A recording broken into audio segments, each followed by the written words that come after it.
If you run a supplement brand and you already have a little bit of traction on Meta, Organic, or Amazon, anywhere else, you are probably thinking that you should be running on Google, because Google Ads is a huge opportunity for a lot of supplement brands. You'll see all the biggest brands in the world are running on Google right now. And there's a reason for that, because you can make an enormous amount of money with supplement brands on Google. I've seen it in many, many brands that we've worked in the accounts of, and I've seen it with many brands outside of our business as well. So today I'm going to walk you through the exact types of campaigns you need to run on Google, how to set them up and how to run them to make sure that you are generating as much money as possible for your supplement brand through Google Ads.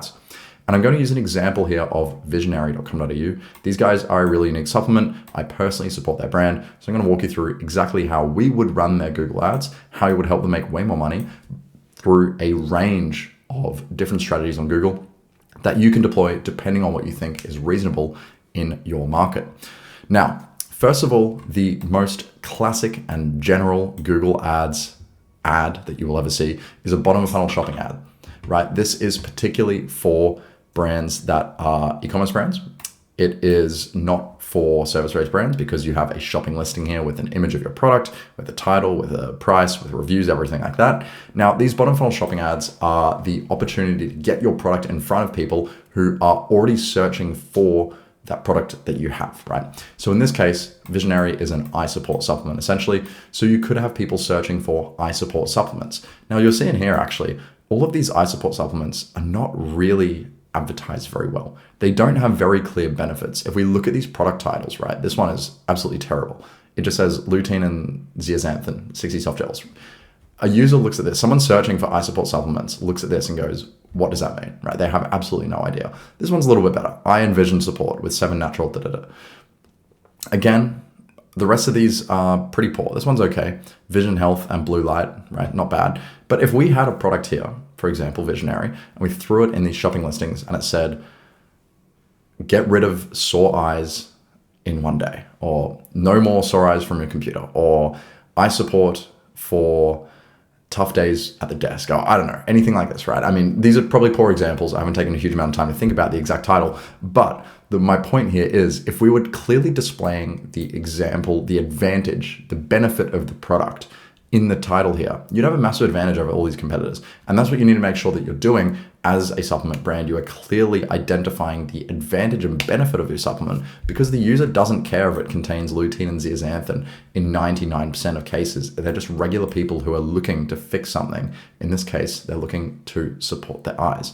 So clearly outline the benefit of your product. Also outline the ingredients if it's important, but in a lot of cases, I think you would get more response and more performance from outlining benefits. Now, in saying that, it is also worthwhile testing, split testing with ingredient-based titles as well, because some people do care about the ingredients. So you can actually duplicate your Google Merchant Center shopping feed. You can have a listing that is centered towards people who are interested in ingredients. So if someone searches for lutein and zeaxanthin supplement, you can show up with a product that has that title. But if someone searches for eye support supplements, you show up with the more general benefit-focused title for more general people who don't know about the ingredients.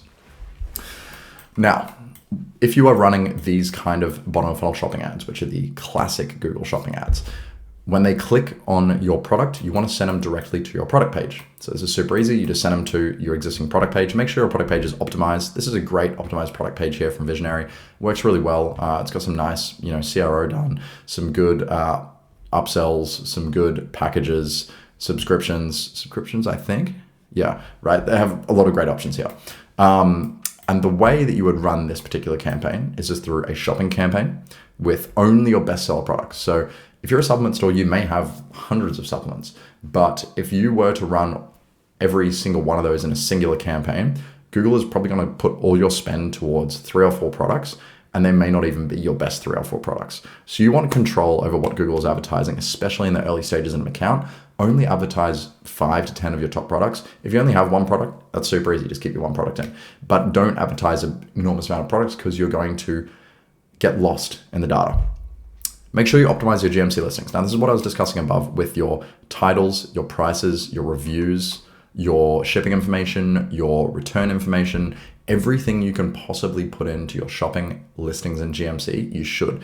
And make sure that it's well optimized for the terms that you are targeting. So if you're targeting people who are searching for eye support supplements, make sure that you put this term somewhere in your description, ideally in your title as well, and fill out all of the backend data that you can.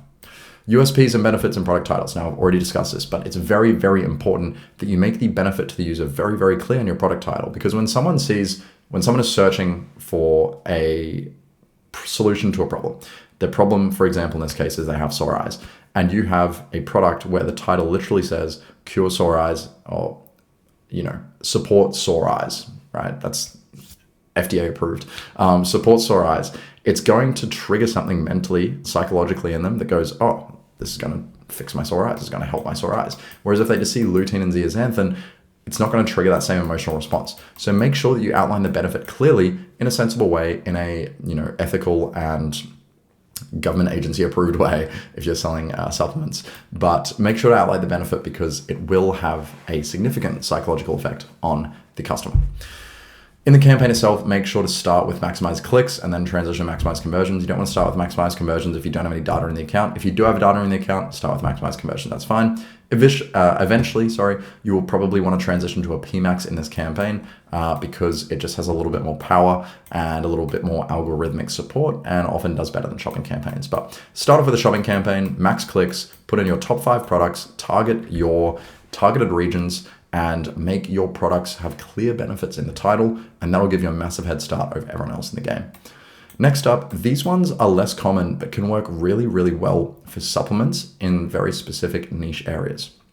Now, this case is top of funnel, middle funnel search ads for people who are problem aware, but they're solution unaware. So this is people who know they have a problem, but they don't necessarily know that your supplement exists to fix that problem. So in the case of Visionary, which treats, it supports people's eyes when they're spending all day behind a screen at a computer, and similar cases like that. So someone may be looking for dry eyes from computer. They may have been, I know I did this in the past, actually. I personally did this when I used to play a lot of video games. I'd sit in front of the computer for like 10 hours a day. And by the end of the day, my eyes were so sore and I didn't know how to fix it. And I literally Googled dry eyes from computer. Now, I didn't buy any products. I just kind of switched up some settings on my computer to try and adjust it. It never perfectly worked. I probably should have bought some kind of product to fix it. But these people searching, they are actively looking for a solution to that problem, but they may not know exactly what that solution is. They may not know that it exists.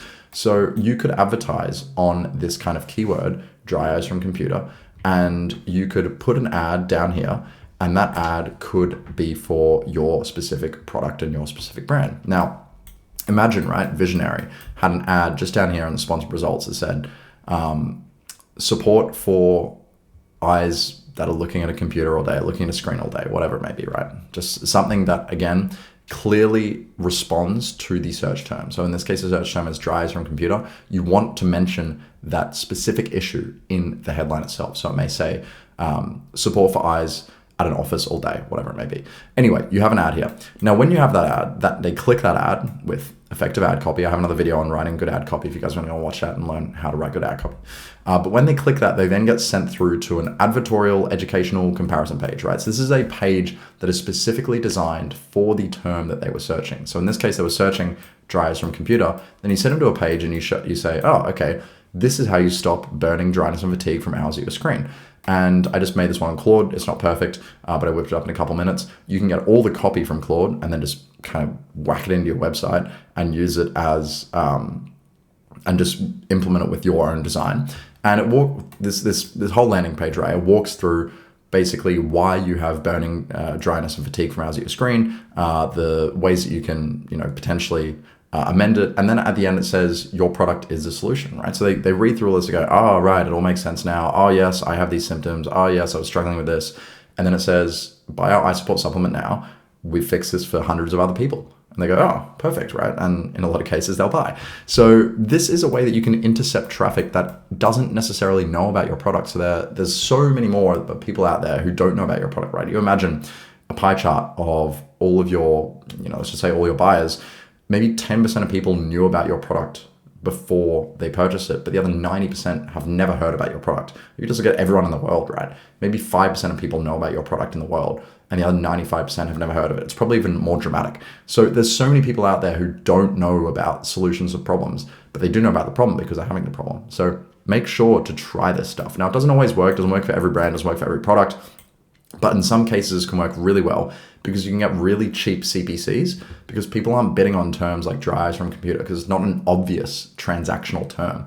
So it can have a really cheap CPC and really high volume because there's a lot of people struggling with these kind of issues. Now, once you send them to that search page, to that landing page, this is how you get them to the landing page using Google Ads. So it's a search campaign.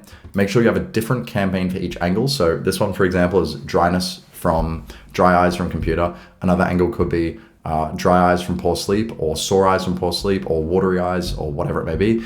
Every angle should have a different campaign, so you can make sure that the user's experience is as seamless and as customized and personalized as possible.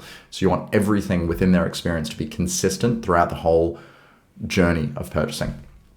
You want persuasive direct response copy on your landing page. Direct response copy is copy that people will read, essentially text that people will read and think, wow, I need to buy right now. I need to respond to this right now. I need to make a purchase right now. I need to purchase this product. So you really need to convince them in the website copy. It's very, very important that when they land on that landing page and you walk them through the issue they're having, you make it very clear that your solution is the best solution to this problem. And then you sell them in the end. USPs and benefits in your ad copy and headlines. Make sure that your ad copy has very, very clear benefits. Once again, the same way with the products. Outline your benefits, outline your advantages, and make sure they're aligned with the search intent as well. Start with max clicks, but ideally manual CPC. If you know how to use manual CPC on Google, I recommend that. Otherwise, just use max clicks, super easy. Then transition to max conversions, data dependent. So if you have a lot of conversions, you can use max conversions. If you don't, just stick with max clicks. And once you have 15, 20 conversions, move to max conversions. Target middle of funnel, top of funnel keywords on phrase match. So you want to use phrase match and you want to be targeting those kind of search terms that I mentioned before, like dry eyes from computer, watery eyes from poor sleep, whatever it may be. Again, make sure they're separated by campaigns. Exclude your branded traffic as well. You don't want to get branded traffic in these campaigns. These are designed specifically for people who don't know about your products, don't know about your solutions. So exclude branded traffic using negative keywords with your brand name in exact match format. And then finally, bottom of funnel branded search ads. So this is the final type of ads you can really run outside of YouTube ads, outside of demand gen stuff. It's just people searching for your brand name, right? So in this case, Athletic Greens, right? This is a prime example everyone knows about. When people search for Athletic Greens, they need to be the number one result because if they aren't showing on their search term, competitors will be, right? Let's imagine another one like LMNT. I think they're another electrolyte kind of brand. I know AG1's kind of different, and there's probably a billion other brands out there, like Daily Greens maybe might be one of them. But let's say Daily Greens is one of them, for example. I don't even know if that exists. I might be making up in my head. But let's say that Athletic Greens is not advertising on their brand name, so they aren't bidding on the term Athletic Greens. Well, what will happen is Daily Greens will start bidding on the term Athletic Greens, and then Daily Greens will be the first result that shows up every time someone searches for Athletic Greens. And they'll probably have a really cheeky headline that says something like, the best morning green drink in the game, better than the other guys, something like that, right? And a lot of people will click through and a lot of people will convert. And so Athletic Greens will lose a lot of customers as a result of not advertising on their brand name. So a lot of people you'll hear say things like, oh, branded's not worth it. Oh, it's a waste of money. We don't need to pay for these people twice. But in a lot of cases, it's actually very, very beneficial. And not just for defending your own brand, but also for gathering data. The data you get from branded campaigns is second to none. The branded data is incredible because it is the highest intent users, the people who already know about you, the people who already buy from you, the people who already love you and are searching your name.